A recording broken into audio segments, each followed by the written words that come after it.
Yeah, there we go. Okay. Yeah.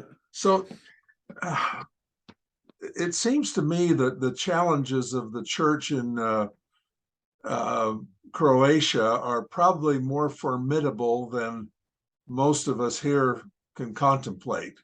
Uh, Mhm. what kind of challenges are you facing there? Well, I think the biggest issues, the biggest challenges we have would be maybe with just people not really understanding what our beliefs or who we really are. Um, they but they do know of Kresimir. They knew of that our founder in Croatia and former Yugoslavia was Kresimir Cosic, Yep. and his name, just his appearance, his uh, his status of a legend in the country still opens many doors to us. Yeah, I think So the that's why sorry. Even though if they, even when they see us on the streets, when they see the missionaries out on the streets, they say, "Oh, look, those are the Kreshos." So, well, so that it's so there's still some many people still favor us just because of Kresho, out of respect of Kresho, because Kresimir was a spiritual giant as well as giant in any form. yeah, he was also a political giant, being able to He be was, the ambassador to the United States from Croatia. did many things for Croatia to get Croatia international recognition for Croatia in times when we were still not really when we were not yet sustained and recognized by other countries. And he knew, the Croatian president at that time, Tudjman, knew uh, of his spirit, and his knowledge and his and his connections, his Mormon connections that he had, lobby, that he can do a lot more, he can do so much more in the position of an ambassador, and he truly left the amazing trace. Even whenever I spoke to some of the officials in the Croatian embassy out there in Washington. I even spoke to one of the ambassadors there, and they remember him so well, and the memory of on him still lives. And he always made sure on his flights to stop at Salt Lake, to as well get the all sorts to get spiritual guidance, but as well, not only that, but also to get humanitarian aid for the country in war at the time, and the recognition, because this was the kind of battle between good and evil, and he was willing to fight for the country in any ways possible to get to leave to leave the communist past behind, and to open a new era to Croatia, to join the Union, to join the European Union, to be part of the Western world, because we always belong to the West. And it's really sad to hear what the past behind it, that that it actually ended up in such a war, in shred of blood. But it could have been done other way. But sometimes that's how it is, how I went through the past, in the past. Sometimes some things are just not cannot be solved in a peaceful manner way, in a peaceful way. So sometimes you just have to fight. If it's for freedom, it is for freedom. If it's for your home, it's for your home. And when it comes to that, no one can really stop you. Well, I think Americans understand from 1776 what you're talking about. We we had to leave the mother country as well, and it didn't go smoothly. Yeah, to leave the what's the word? What would be not son mother, it's a stepmother. Yes, that's true. That was stepmother. Was Yugoslavia was a stepmother to Croatia, for the most part. That's true. Even though we had we spent many years, in peace and in prosperity with other countries, but it was just based on idea that could just not be, could not really work. And when the Berlin Wall fell, everyone knew it's over. That was the end of Yugoslavia. We should have been the peaceful way, like all other, former all other countries of the Eastern Bloc. How they kind of separated in peace and in happiness.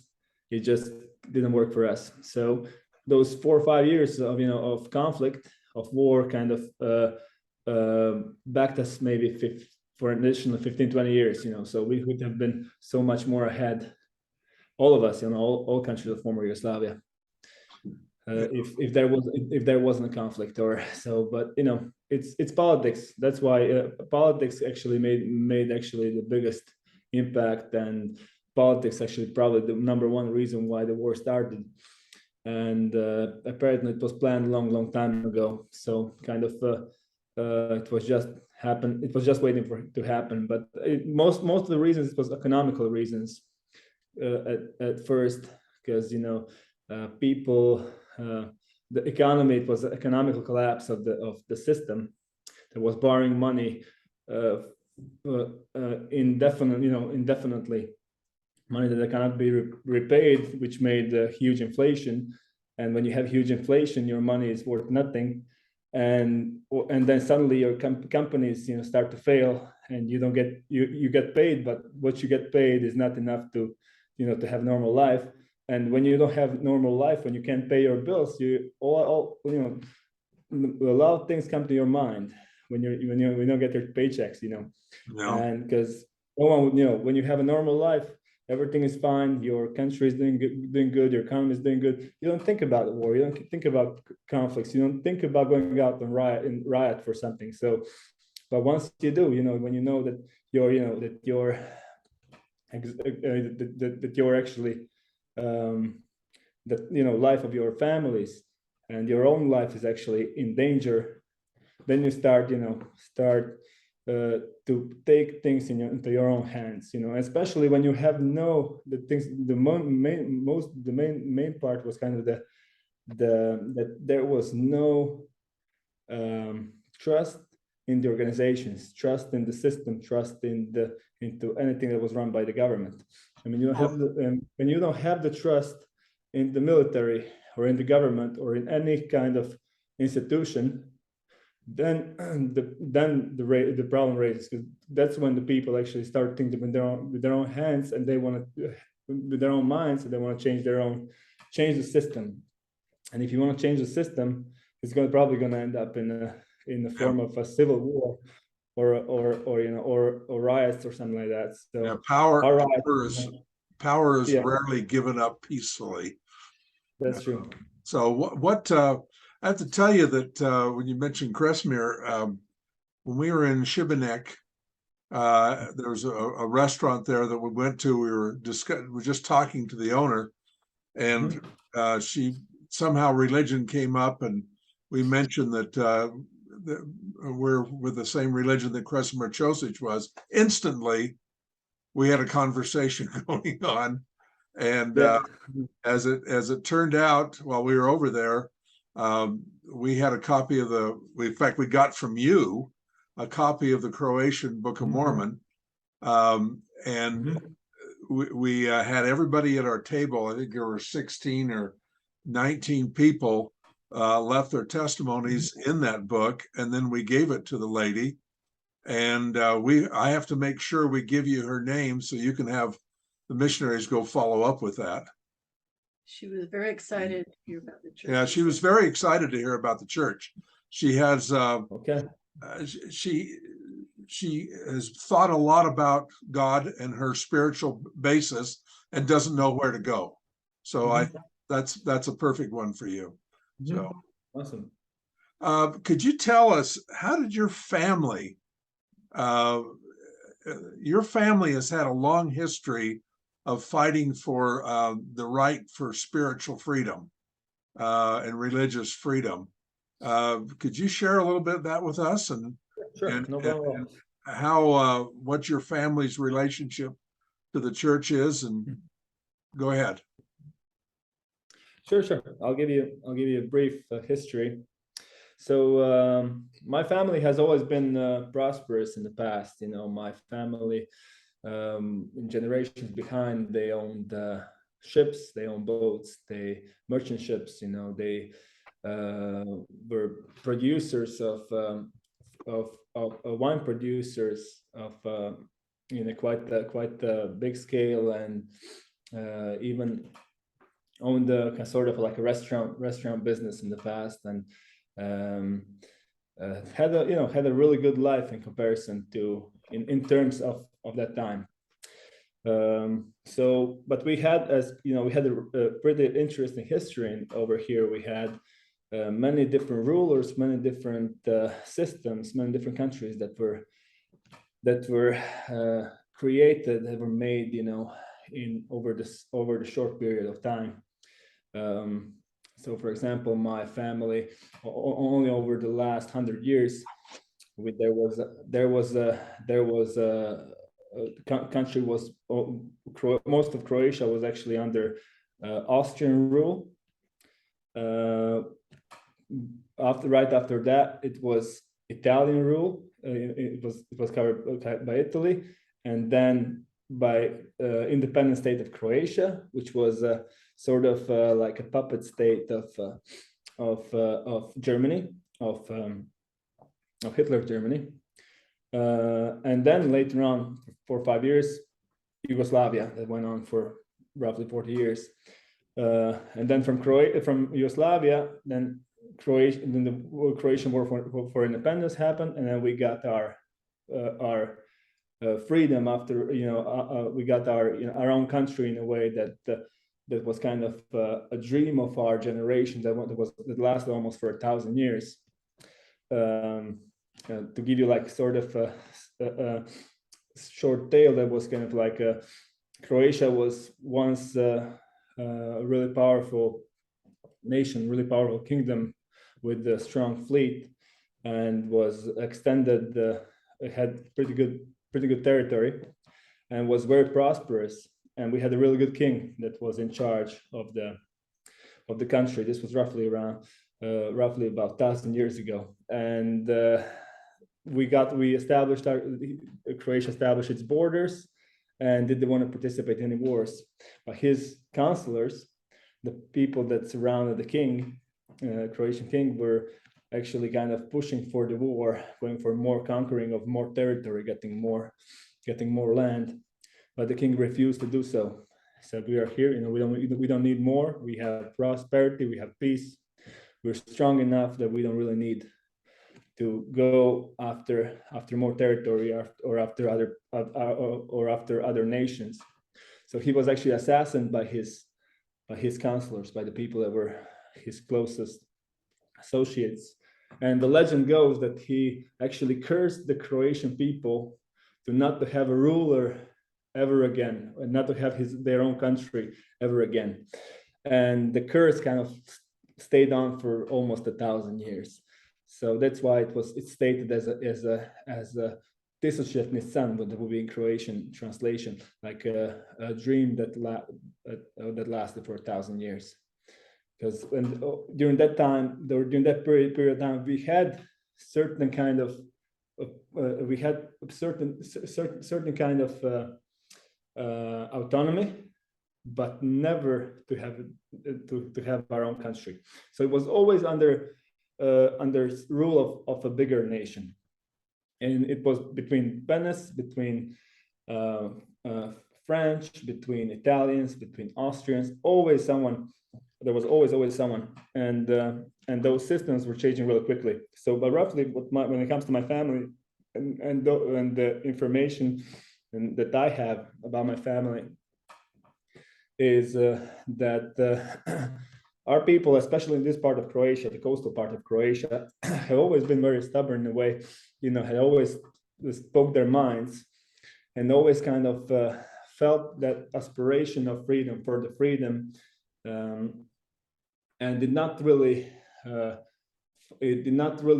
peacefully follow the rules of that were that were imposed to us, when it comes to them, when it comes to taxes or to high taxes or to certain rules that were implemented.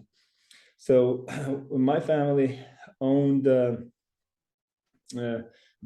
biggest kind of stepping stone in when it comes to my family was that my great grandfather was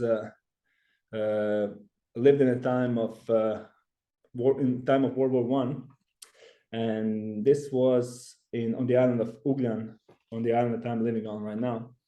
And there was a big pandemic at the time, much bigger and much worse than the pandemic that we recently had over here, actually in the whole world. There was a pandemic of so-called Spanish flu. Spanish flu, yeah. And it was so severe that it was like there was no place for people to be buried, and there was no cure for it, and it was specifically targeted younger people. And as it was a time of World War One, it was a time of a big historical, big changes. It was a great war, the biggest war that ever happened, and it was that all militaries were testing the war's kind of biological weapons. It was, and it's to me, what I would assume, I wouldn't be surprised if the Spanish flu actually wasn't really a result of biological warfare. And it first started I think it first started actually among the soldiers. Yes, that's correct. So that's where it broke out. Yeah. And the reason why it was called the Spanish flu, that's how it spread. Yeah. But the reason why it was called the Spanish flu is because the Spain at the time was neutral country, and countries that had that kind of pandemic in their territory didn't want to post about it, write about it in the news. But as Spain was neutral, they were the first ones to write about this new disease. And when you return that, if you kind of have a flashback nowadays, kind of it's really hard to find, do we really have a neutral country in today's term? Yeah. Do we have the country, the media that really objectively responds and tells, and writes about? So we were lucky at the time that we had Spain at the time who were brave enough to write about. That's why people motion detected at the front door. And so what it was, my great grandfather lost his wife Someone's at the front door. and children due to the Spanish flu, and all of his brothers. And he suddenly, and at that time he was already 50 years of age. And 100 years ago, being 50 years of age was being a very old man. It was probably in today's terms being well over 70. Just due to hard life and the harsh conditions that they were in, the longevity, the way the age goes up by, we now live longer than our generations did, than their generations in the past. So, and we definitely live way easier life than they did. So he was already well in his 50s when he stayed alone, when he became a widower, and he was very sad. He was very sad that all the properties, all the land that he owns, suddenly he inherited because of the death of his family. that's all going to go into hands of someone else, you know. And he was very sad.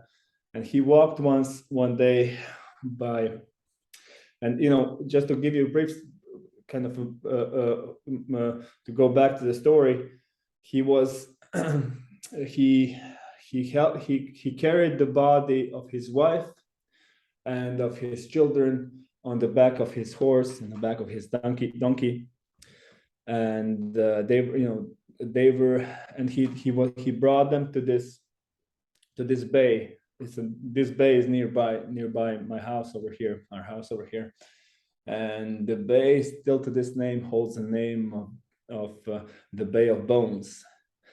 And they brought the body. They were bringing bodies in on the pile, and they were burning them. And to this day, to this very day, nothing grows to that place. So nothing, not a single piece of, you know, like not a single tree, and it's the middle of a forest. So you can only imagine what kind of poison that was, you know.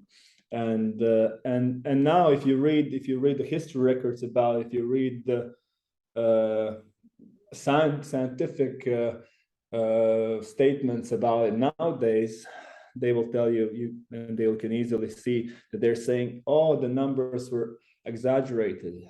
Then there is no way that they had such a huge percentage of dead people, and especially among the young people. No, our numbers are exaggerated nowadays. So people back then, they had no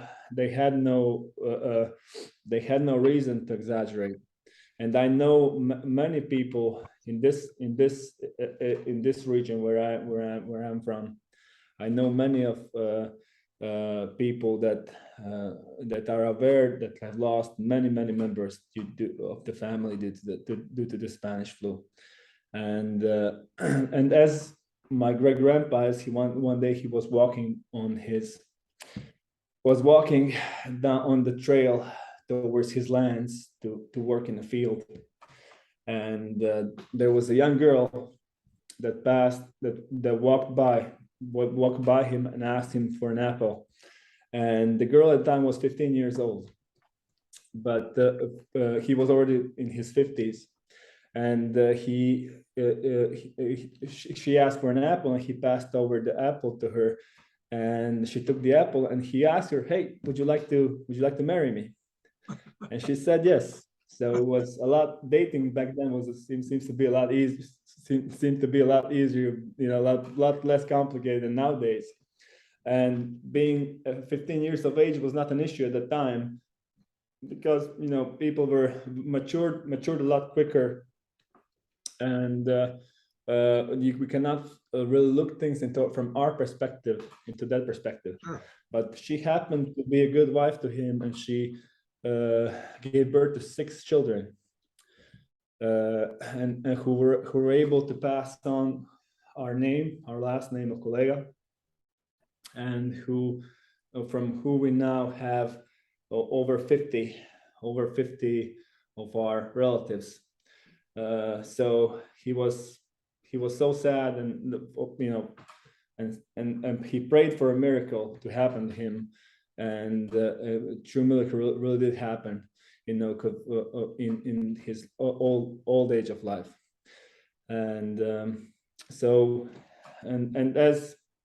our family name, you know, kept going, and our lineage kept going, and as the new countries we have, you know, we kept on with generating wealth. You know, we live with my family has lived a good life, and we owned, my family has owned ships at a time, and has owned a restaurant in downtown Zadar, on the old part of Zadar, which was in the busiest street. It was in a very frequent street of the town, and and this was during the time of Italy, when the when this part of Croatia was handed over to Italians, and Italians have stayed here for 20 years, all the way until the 1943, the summer of 1943, when they capitulated, when they surrendered. So what happened was, during the time of Italy, my family have been the boat. One of their boats was taken from them, and I'm not sure what's the reason behind it, but it was,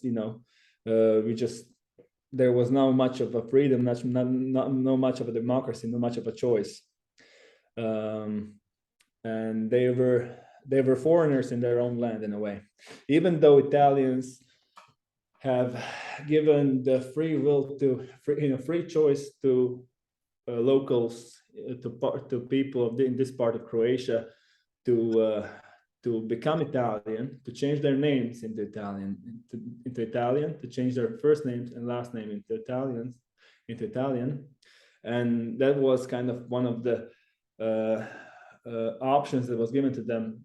It was that, or you're going to take the Italian name, or you're going to have to leave. And my family has decided not to take the Italian name, and they had to leave Zadar, but not in a way they were not permitted to live in Zadar, but they did give them the permit to go through Zadar, because they always Italians have always hoped that this Croatians on the coastal Croatians will actually accept the Italian heritage, because they always thought that the people of this part of Croatia are actually are related to the ancient Italian people that used to live in these areas.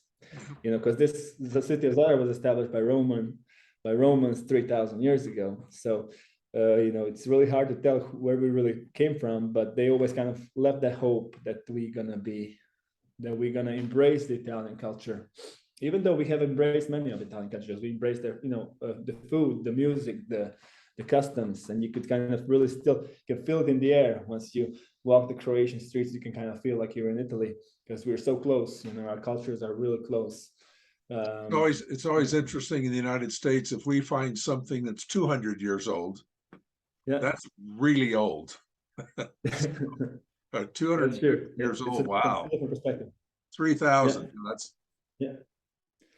And you can find ruins. You'll find the Roman ruins all over the city of Zadar. And Romans did great things. They were great builders. They,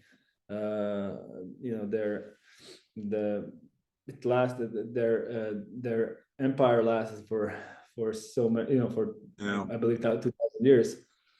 And we learned so much from them. But what was unique about my family is that that my ancestors kind of always were the ones that stepped up against those who were trying to take over, who were trying to be more equal than us, above us. And that's why, and even my great grandpa, he didn't want to. The one interesting thing about him, he didn't want to, out of revolt, he didn't want to teach his children Italian, even though he was fluent in Italian. And it was one of the ways how he kind of fought a silent war against them. But what year was that? This was from the near. They came in roughly in around the 1920s, and they stayed all the way until 1943. Right. And they sort of, or you had to adjust to them, to their customs, and actually become Italian in a way, change your name to Italian, or you just could not stay in the town. So many Croatians had to leave the town. in order for Italians to come in, or to those that are Croatians kind of embrace the culture and just the system and all of that. And this time, that was time of fascist. That was a fascist Italy at the time, you know. But people kind of always have misunderstanding of what fascism was and what Nazism was. Is that they were both of the systems were left systems, you know, left oriented. Yeah, they're both dictators. They're all dictators. Yeah, exactly. And you know, it's the systems that you know, had some good things in them, but you know, it was when you play system that go against certain group of people or certain races, or there is, you know, that's just not gonna, it's just not right. It should not be ever be opposed. It should never be imposed. But you know, it's even interesting. It's interesting how Italian was imposed, but English has not been imposed on Croatia. But 70% of the population speaks English fluently. Yeah, I would say so. That's out of free will. But yeah, I'm sure it is. It's all, we never had any conflicts with the English or with the Americans, I would say. We always kind of even though when you like you have to also understand that Croatia is shaped very uniquely. The shape of the country is very weird. It looks kind of like it looks like a flying bird. So to travel from one end of Croatia to another, it takes a really long time, and the regions in Croatia are so diverse, and the dialects are so different that there are actual dialects in Croatia. The appearance of people is so different that you could not really tell that we are actually the same people. And there are so many different dialects. For example, there are villages next to villages that have completely different languages, which kind of tells you that people in the past must have kept to themselves, like a tribe, kept in a tribal way. Well, they didn't have cell phones. Yeah, that's what it was. So you know, it's diversity is it's one of our biggest challenges and our biggest blessings, I would say, because you know, we can all still we all even though we're so different, we're all from different regions. We don't think alike, we don't look alike, we don't speak alike, but we still consider ourselves to be Croatian. Our part of actually of Croatian we are well aware of our Croatian heritage, and Croatia is not so new. It's been around since the 6th century.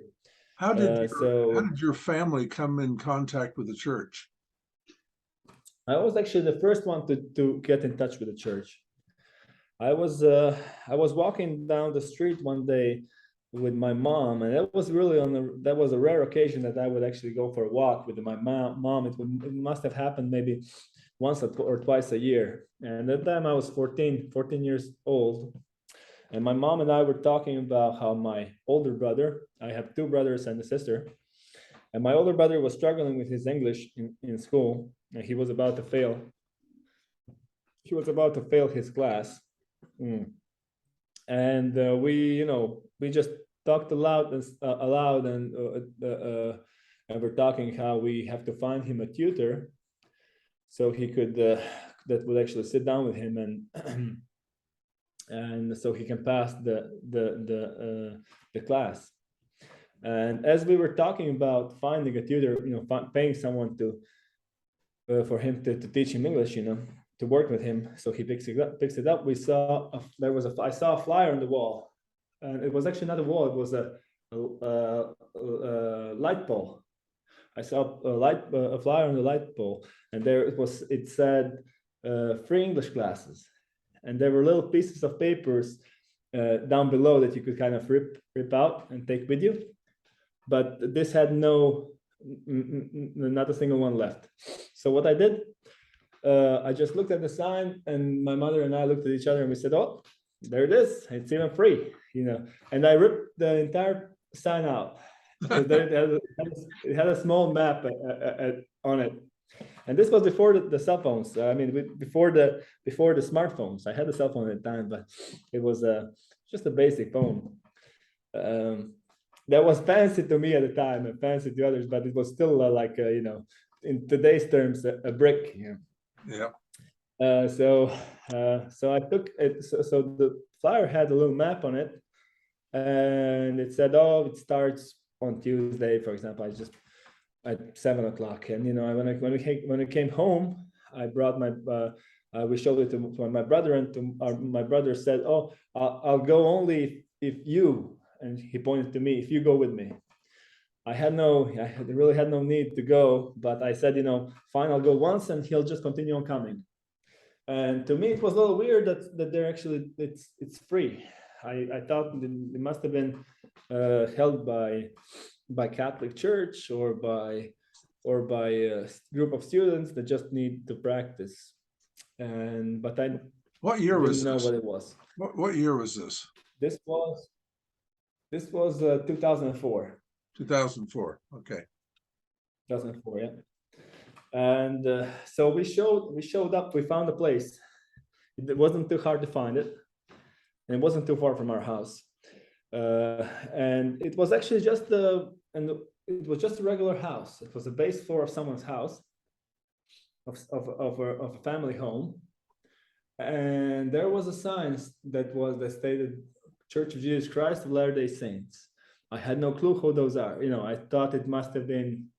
I didn't think any of it because I didn't really know what it was. But as Catholic Church, I grew up Catholic. I was born and raised Catholic, and we have our churches are kind of are named after certain saints. The Catholic churches were actually named after certain saints, after Virgin Mary. Sure. All these names. So I thought it could have been just a little branch of a Catholic church. And so when I opened the door, I looked through the doors, and I saw two young guys in their funny dressed in some suits and ties, and they just looked so weird to me, so odd. And I wanted to leave the moment I opened the doors. I wanted to leave because it was just weird to me to see them dressed up that way, in black slacks, white shirts, and having some name tags on them, and I saw that they're foreigners. I could tell straightforward they're not from here. And so the moment I opened the doors and I saw them, I wanted to leave, but I realized that they actually saw me. So I had to play nice. I had to stay at least for a minute or two so I can say goodbye. But after a couple of minutes talking to them, I actually kind of realized that they're actually not that weird. They might look a little, they might look a little funny, but they're actually just the normal guys.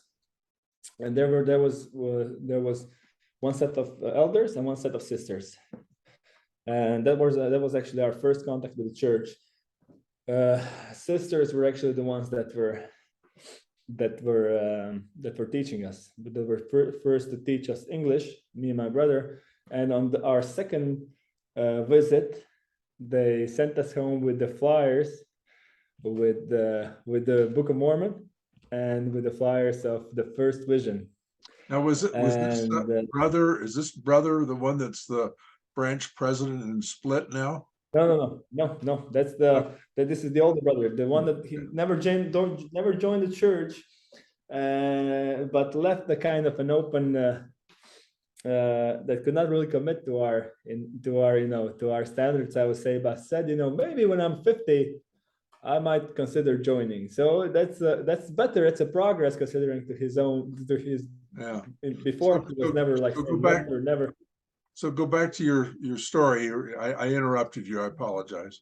No worries. Yeah, we'll go back and forth. So my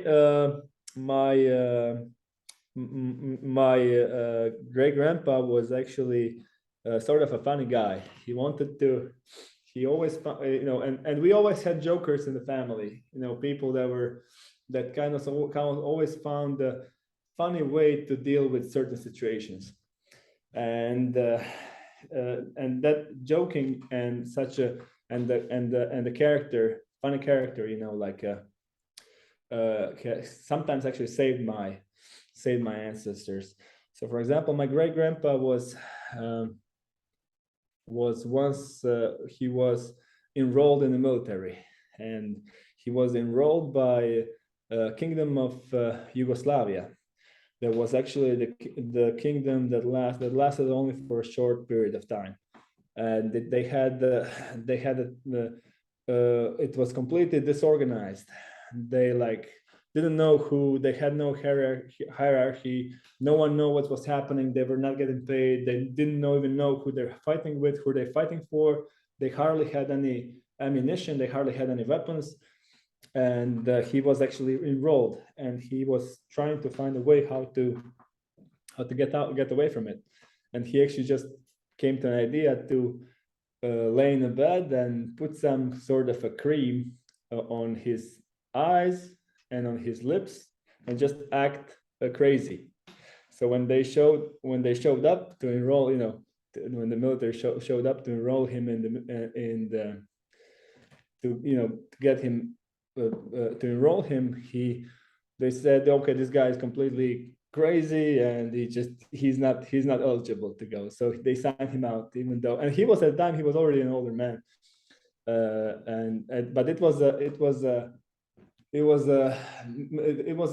the country was just in an entire mess, that they were just desperate to recruit people to fight. So but his brother wasn't fortunate enough to be that lucky to lose to get away from enrollment. So he was enrolled, and they were sent right in front of Zadar, and he was given, together with his comrades, with the people that he was in the battalion with, they gave them rifles, and they gave them 2 bullets each. And apparently there was a couple thousands of them, but they only had 2 bullets each. And they told them, we're gonna go, when they placed on their bayonets. I'm not sure, is that how that's what you call them? Yeah. And they said, okay, what we're gonna do, we're gonna go attack Zadar. We're gonna go straight at Italians. And my grandfather's great grandfather's brother, he knew the Zadar was well fortified with the bunkers and with tunnels that were surrounding the city, and they knew that Italians have machine guns, and there were landmines and wire all around, and he knew that they're just gonna get killed. There was no way to get through it, and they especially not knowing what's the reason behind we're actually going into Zadar, And so he was trying to figure out the way how to escape, how to get away. So he came up with an idea.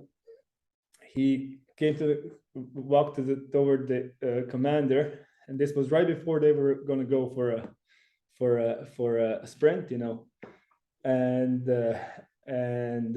he came up and he said to him, "Hey, commander, I have my family owns a wine storage over here in the village nearby, which was just like a walking distance away. I'm gonna go there and gonna bring a couple of barrels of wine so we could actually all drink and salute before we go into battle." And the commander thought it's a fantastic idea, for the morale of the soldiers. And he ended up leaving, and that village was actually nearby. It was on the seafront, and he ended up boarding a boat and escaping to the island and went home and never returned. And I hope that they, while they waited him, they actually kind of given up from idea to go attack Zadar, because it was if they did, it was unsuccessful. It was not even ever recorded, Well, getting except back, that the bomb. getting back Yeah. to the missionary sisters teaching you, what happened? What happened was that you know, I just like the spirit. I like how we I like how we connected, and I liked how the way the peace that they had. I kind of felt the peace that I felt. I really like the peace that I could feel among those missionaries, among those sisters, and it's definitely something that attracted me too. Even though on my first visit, they showed me pictures of Kresimir, and pictures of Kresimir were on the wall, and it was in his while he was playing at BYU.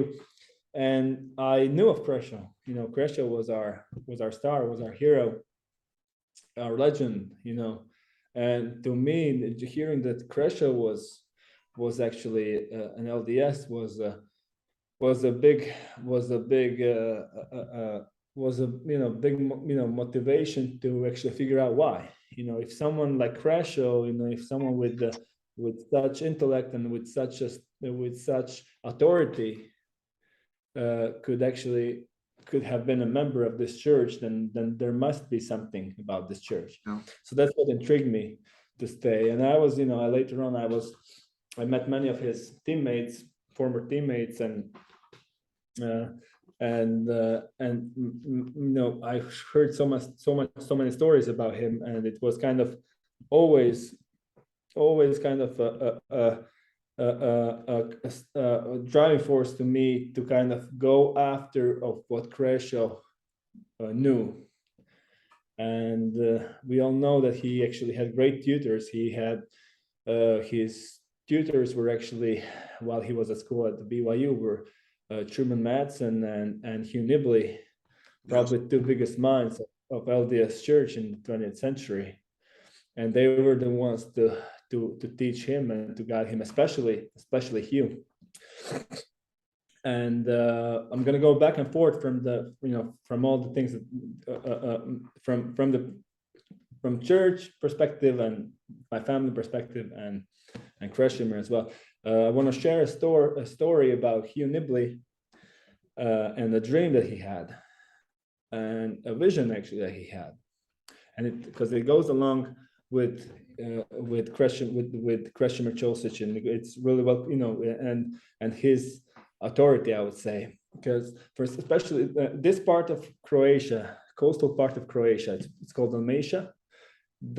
People in this region do not don't recognize any kind of authority. You know, no one really is above me in a way. You know, saying above me. You know, like in the mindset, I'm the rock star. I'm the one. You know, who is bigger than me. You know, the mentality over here is very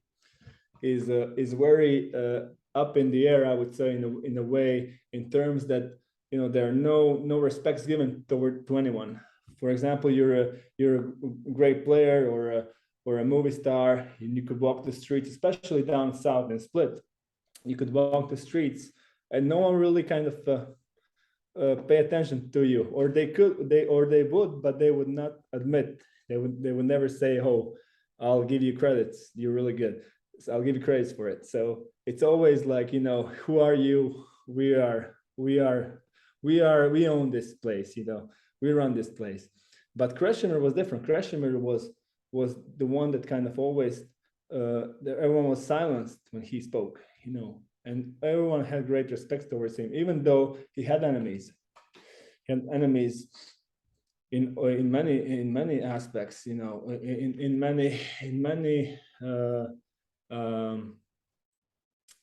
in many groups of people, especially in when it comes to politics. You know, they always thought that he must have been an American spy, or that he's actually conspiring the end of Yugoslavia and end of communism.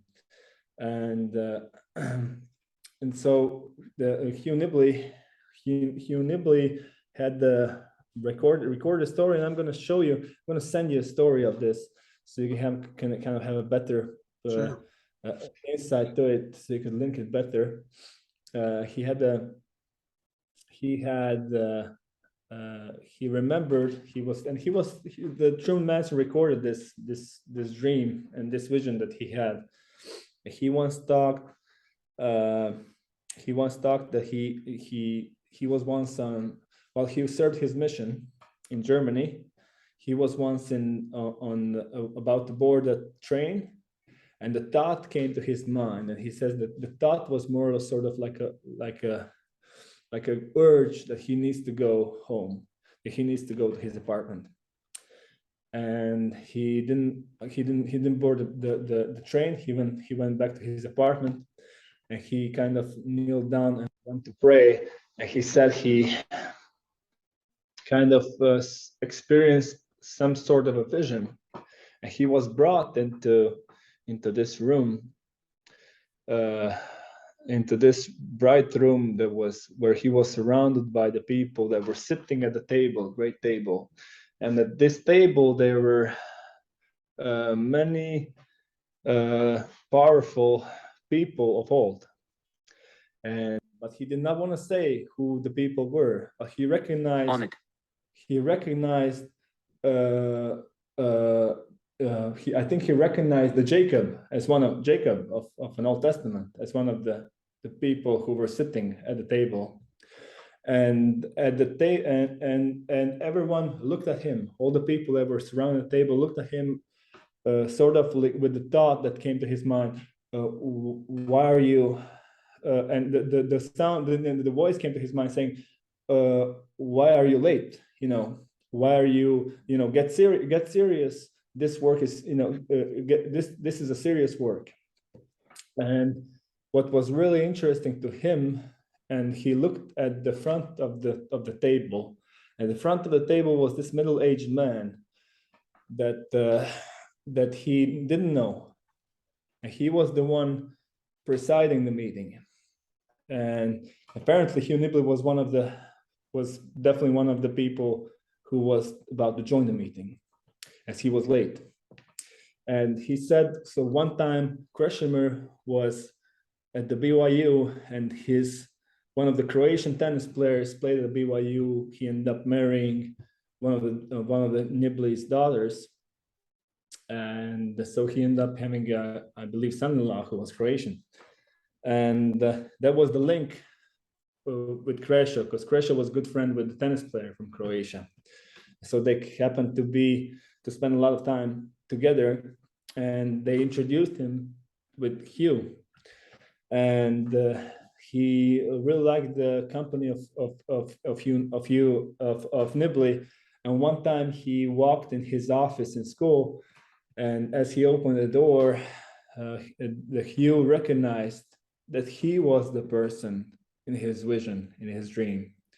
And from that day on, he said, whenever Kresimir came in, and it was in the middle of class, if he was in the middle of class or in the middle of meeting, in the middle of anything, he would stop, he would dismiss the class, and he would talk to Kresimir for hours and hours. And Kresimir had all kinds of questions from, about life in general, about purpose of life.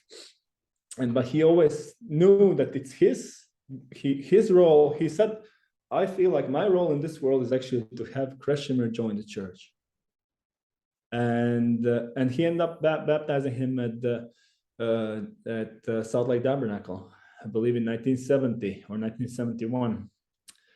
So I'll send you this in writing, so you could kind of link it together. But it's a story that it's also Truman Madsen talked about in one of the recordings that I have, so I'll send it to you as well. So it's authentic. It's definitely authentic.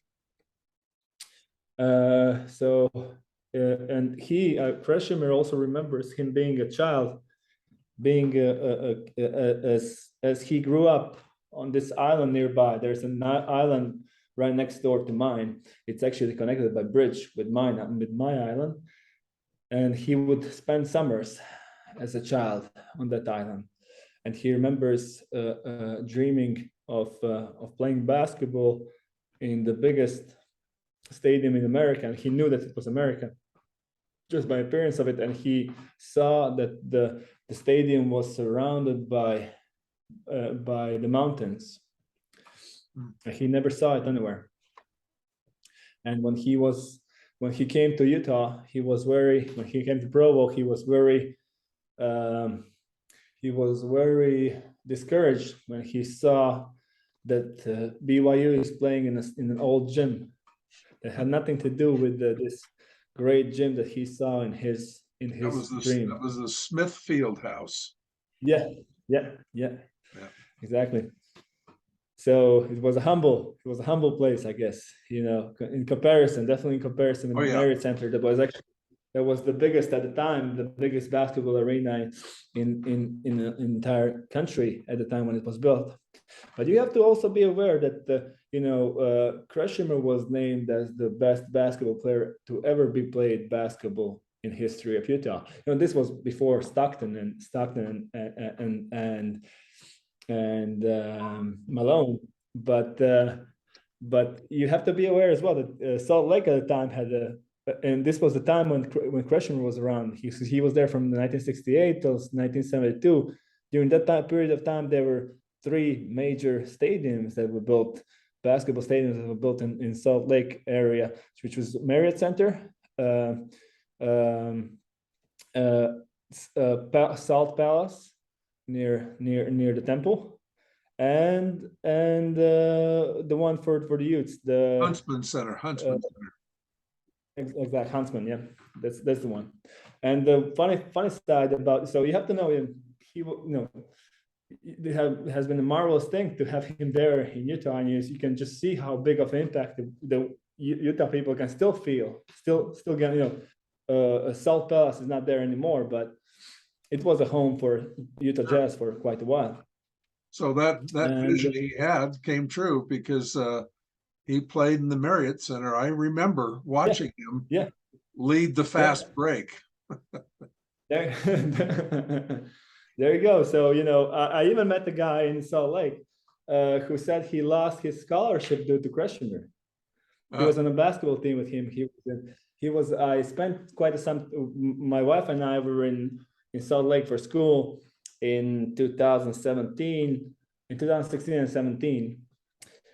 And I was in Salt Lake. we were in Salt Lake. I was at the Ensign College, and my wife was going through BYU, and we were members of the 20th Ward and I believe 20th East Ward in Salt Lake in the Avenues, the one right next to the cemetery, the one that meets at the old building, at the old chapel.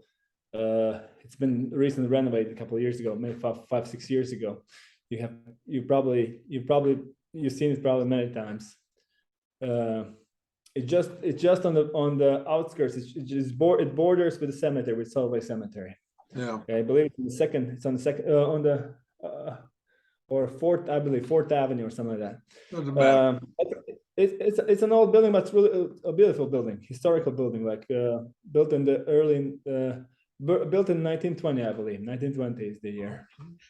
So we're really happy to be in that building, so that they didn't demolish it. They ended up renovating it, and we really enjoyed our time at the ward, and we were really very well accepted there, and we really felt like home.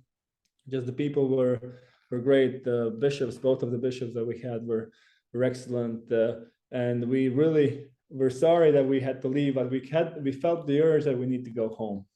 Even though we were doing really well, really well there. And I met them there. There was a member who played basketball with Kresimir, and said, he said to me, I've lost the scholarship over Kresimir. But he said, because they said to me, well, I guess you're out. You don't have the scholarship because it's just the Kresimir, this new guy from Yugoslavia is coming over, and he's an all-star. There's no, we're gonna get him.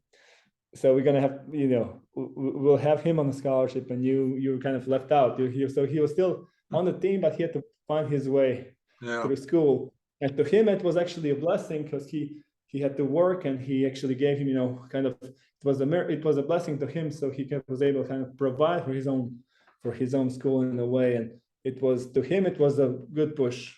Sometimes you think. What was his name? You remember his name? I don't know his name. To To be honest, I do not remember his name. Okay. But Well, I tell think, me, go back for a second, back to when you were 14. So, what caused you to get baptized? well, it took me quite a long time. It took me about, I would say, almost 5 years. Oh, I'm just have to answer this phone call real quick from my Okay. wife.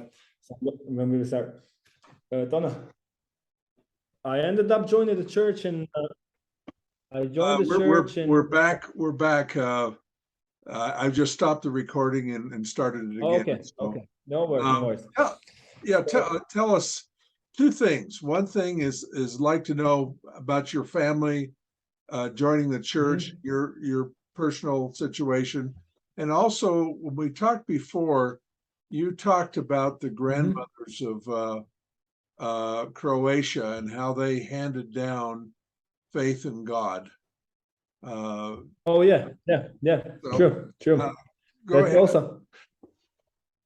That's ahead. also one of the story that's linked to Kresimir. He was also the one that talked about it. He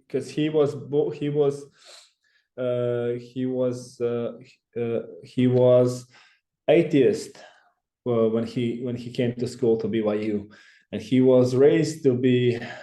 He lived in a communist system, and he did not believe in God, nor even in the existence of, like, it was not really a common thing to believe in God or anything at that time. But his grandmother, he remembered that his grandmother was the one that was telling him about Christ, about God, about certain things, and it was sort of to him, it was sort of like a whisper.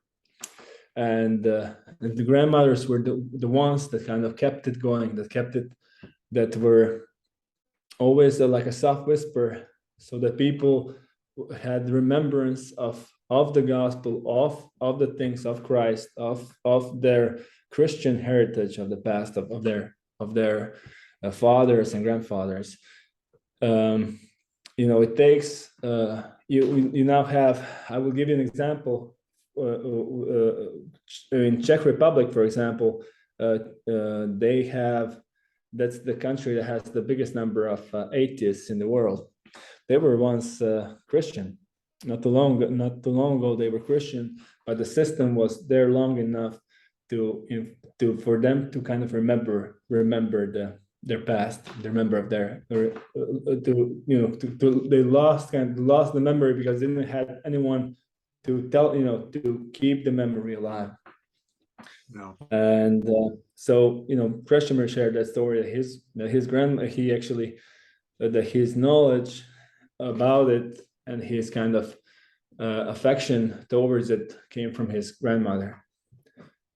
And so I joined the church actually in a small place of Laverkin in Utah. Really? So as I was there, I came to school. I was there I was a student in Utah in 2009, and I was baptized by the guy named Richard Leslie Prince.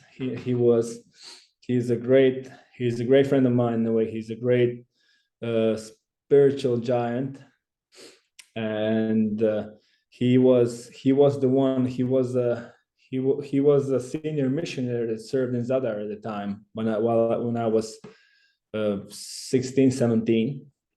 Him and his wife spent a year and a half in my town, in my city, and I spent many of my days with them, and they were like a true family to me. And they offered me on our first visit, on their first day at the branch, at the Zadar branch, they said to me, Sister Prince, his wife said to me, "Oh, you should. We have a little room in the basement apartment. You should stay with us if you ever come for a visit." And I kind of said, "Okay, I'll take you up on that." And I kind of knew that it's gonna happen. I just sometimes I have that feeling, of things, of knowing things in advance, but it was just bound to happen in a way. And at that time I was with them for roughly, I think, for about a month or so. a little over a month. But and then I ended up living in Salt Lake. But about half a year later, I went to visit them. I ended up joining the church in Leverkin, and he was the one that baptized me and confirmed me as a member of the church. And I had this feeling that it's the right thing to do. And I did not know of it at the time, like I did not have the full understanding of it, but I knew it's the right thing. And I really, really felt the Spirit while I was baptized. And the only time ever really touched my spirit in that way was when I got my patriarchal blessing from a patriarch that came to Zadar one day. I could really feel the authority. I could really feel that it came from above, that it really came from God, and that it was meant to be. And I'm still learning many things, but I do have firm belief and firm with no doubt. I know that the gospel is true, and that our church is true, and that Joseph Smith really saw God and Christ, and that the church, the gospel has been restored, the church has been restored, and that the keys and the visions of all are all back in place, and that God, to me, it was kind of a proof that the God still talks to his people, because I was always taught in the past that there are no things like visions anymore. There are no new scriptures. There are no new. God doesn't talk to us anymore. Everything has been given. We know. We just have to wait for the second coming, and that's it. We are kind of on our own, and that's why I was so relieved to know that we still have, that we have that we are led by people who hold the authority, who are actually, who are actually true representatives of Christ, who are actually true disciples of Christ, and who are actually our prophets of these days. That we truly do need the guidance, all of us, and regardless if we're members of or not, if you read the talks and the guidance of our leaders, of our apostles, and our president, anyone could benefit from it. There is no way that their teachings are wrong, or that their teachings teach something that's just out of place, or out of that is just not good. So we could anyone could benefit from it.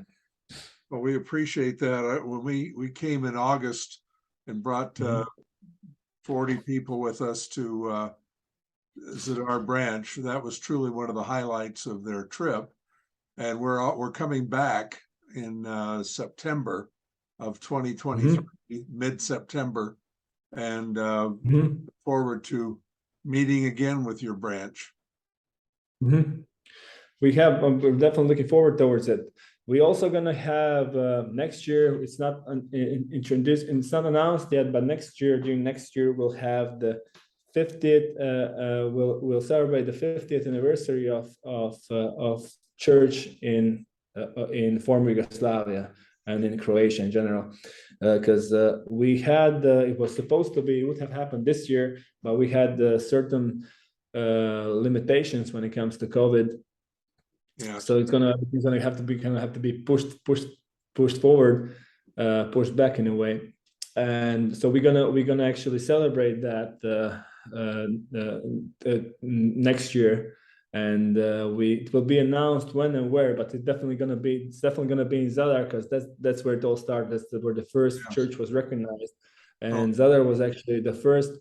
The local Zadar authorities were actually the first to give approval for the church in all former Yugoslavia, and the command came straight from Tito.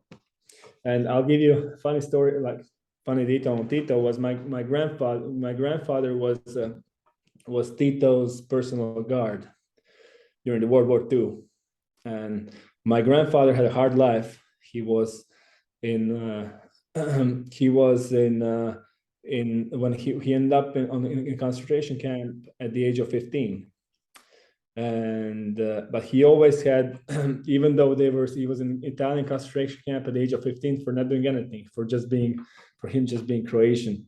He was locked up out of precaution in a way, because Italians thought they locked up whoever could be a potential threat to them.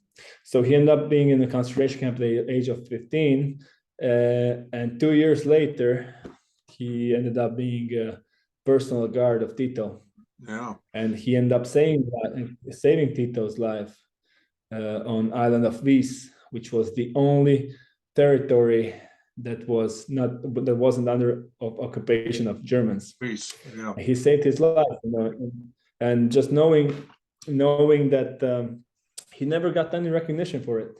He never got even a thank you for it from Tito or from anyone.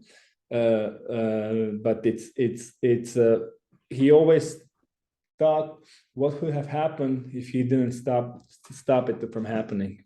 Yeah. He always thought maybe it could have been better for us, or it could have been worse. It's really hard to know, because Yugoslavia was still sort of like a liberal communism in a way, far more liberal than the Eastern Bloc, but still left enough to have you did not have the freedom to speak your own mind, especially when it comes to the system and president or government in general. Yeah. You could not really say anything against the system or government. You would be locked up instantly.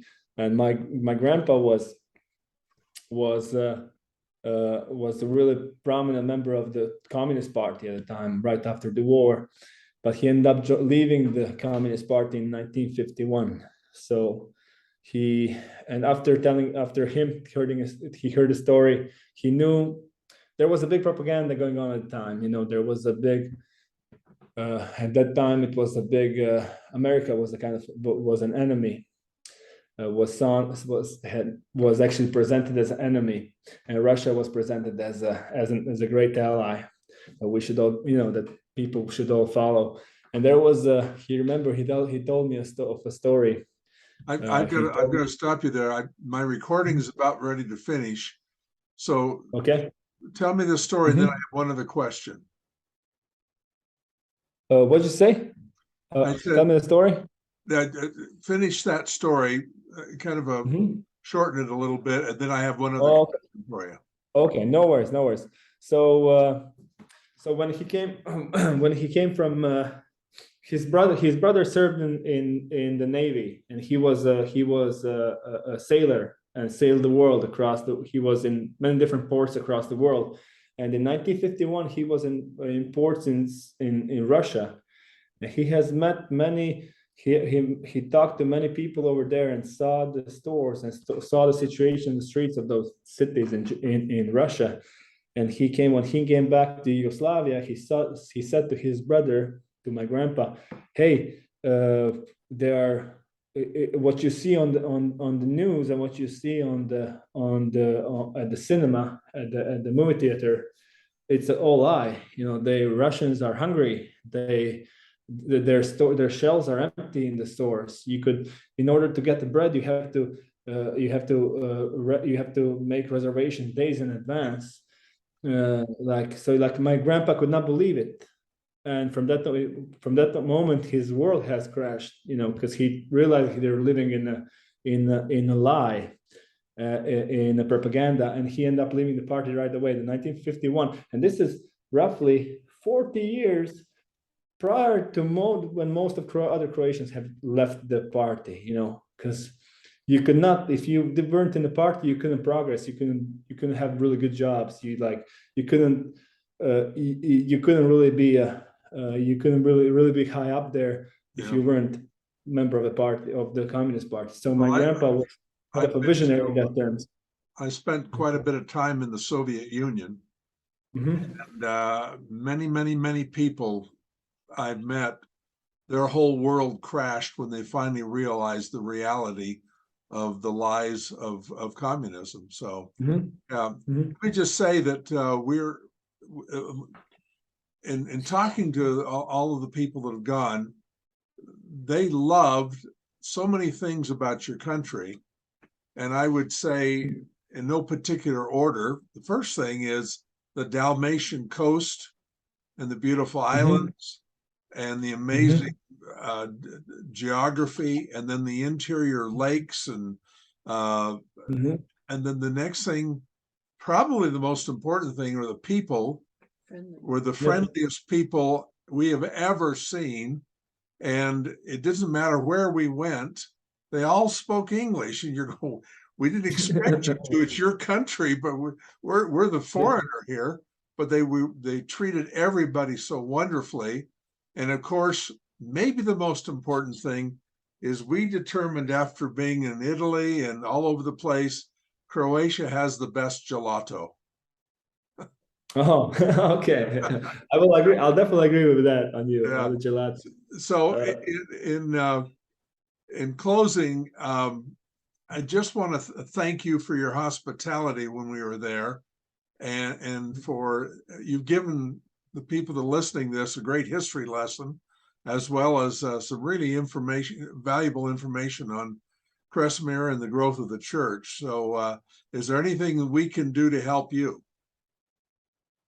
No, thank you. I mean, I wish you could maybe send an invitation out for the people who would like to celebrate with us the 50th anniversary this upcoming year. We will announce it will most likely be in May of next year, but we could push it back or forward. We'll see how it goes, but we'll definitely make an impact of it, because it's now 50 years since the church has been established. It's the first time that the church has been recognized in a communist country, in a communist system, and it was a great thing for entire church.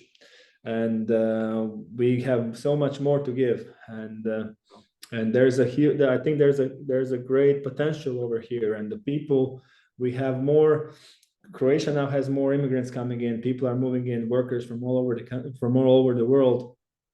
We are in high demand of workers, and I see the multiculture, and I see that there are foreigners that are learning Croatian, that speak Croatian, that speak our language, and I see them as a great potential. Them and their children as a great potential for the growth of the church. And it's not long.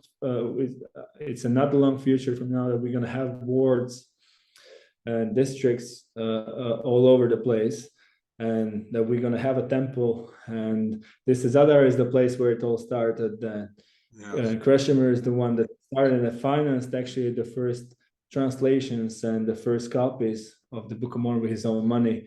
And he knew that the church is true, and that this work is greater than him, in a way, greater than his